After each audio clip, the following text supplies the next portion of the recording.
Good day, ladies and gentlemen. I'm Vince Ian Tiro Bacolcol, and I will be your speaker for today. Well, allow me to stand here in front of you, giving awareness about the outbreak of coronavirus and disease.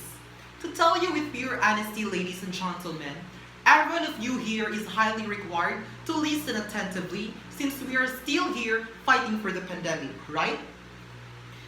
As we all know, there are already numbers of people who died because of it. Then why not save our own life as much as we still can? Well, folks, for your information, 30 days have never felt so long. 2020 or maybe even 2021 or for the upcoming years has been the longest year of all years. We are like killers who turned out to be the one who gets killed. We are like prisoners wanted to escape, but we are warned with how contagious this virus is. Ladies and gentlemen, I have been through more in those past months.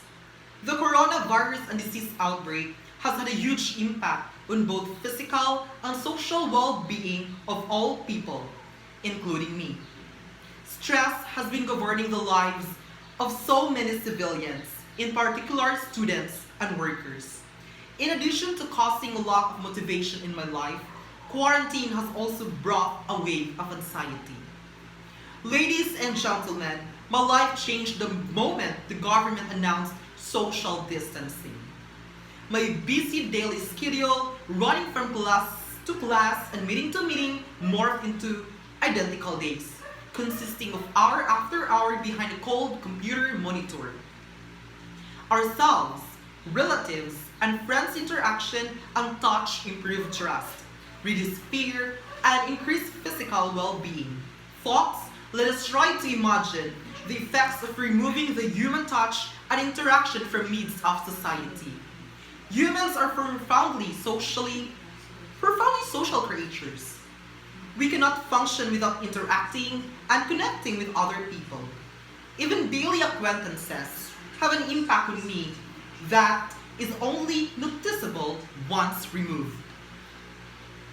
As a result, ladies and gentlemen, the COVID-19 outbreak has had an extreme impact on me beyond direct symptoms and consequences of contracting the virus itself. This made me realize, ladies and gentlemen, that quarantine had created some positive impacts on my social interactions as well. The period of time has created an opportunity to check up on and connect with family or relatives and friends more often than we were able to. Even though we might be connecting solely through a screen, we are not missing out on being socially connected, right? Quarantine has taught me to value and prioritize social connection and to recognize that we can find this type of connection even if not only through in-person gatherings, but also through deep heart-to-heart connections. Ladies and gentlemen, this situation is far from ideal. From my perspectives, touch and in-person interaction is essential. However, we must overcome all difficulties that life throws at us with the best we are provided with. Okay? Perhaps, ladies and gentlemen, we should take this time to realign our motives by engaging in things that are of importance to us, guys. I learned how to dig deep and find appreciation for all the small talks, gatherings, and face-to-face interactions. I have also realized that friendships are not built on the foundation of physical presence, but rather in meaningful conversations you get to have, even if they are through a cold computer monitor. Well, ladies and gentlemen, my realization came from having more time on my hands and noticing the shift in conversations I was having with those around me. After all, guys, maybe this isolation is not social distancing, but rather physical distancing until we meet again. So, before we proceed, ladies and gentlemen, since I know you're already tired sitting there for minutes, well, I have here a guest, and I am asking you to do what we are doing, okay? So stand up, stand up. stand up, okay? So here are the instructions before anything else. Face the person next to you and have an eye-to-eye contact in 1 minute. Then after that, I will give you another 1 minute to exercise and realize what you did wrong. Go! So, timer starts now. So I have here, ladies and gentlemen, Miss Lian Angeli Amba. So, where's your face mask? Oh, sweet. Okay.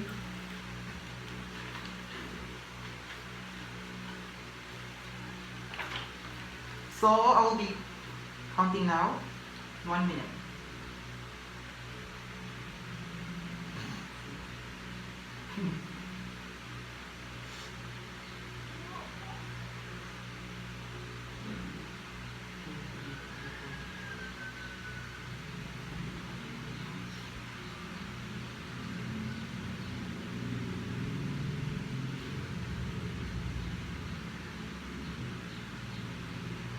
So, time is up, ladies and gentlemen. And I would like to thank to my partner, Miss Lian Angeli Amba, for participating. Thank you so much.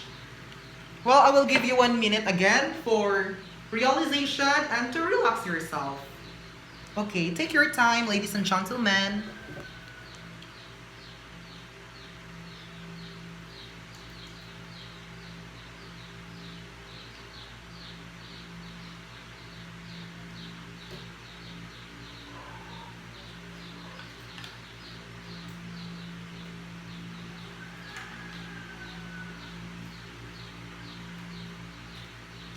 So guys, time is up.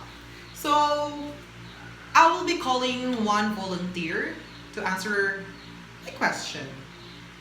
So guys, what have you realized? Anyone? Anyone from there?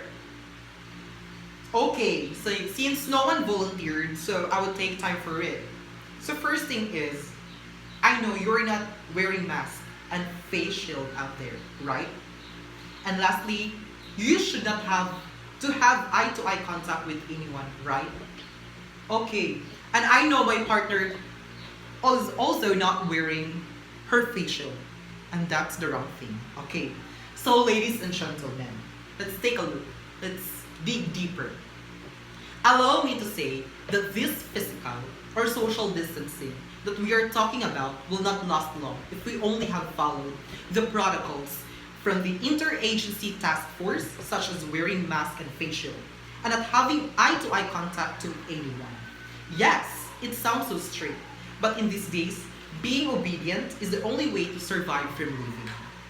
Remember, ladies and gentlemen, life is precious, so please be cautious. That would be all, and thank you for listening. Have a nice day.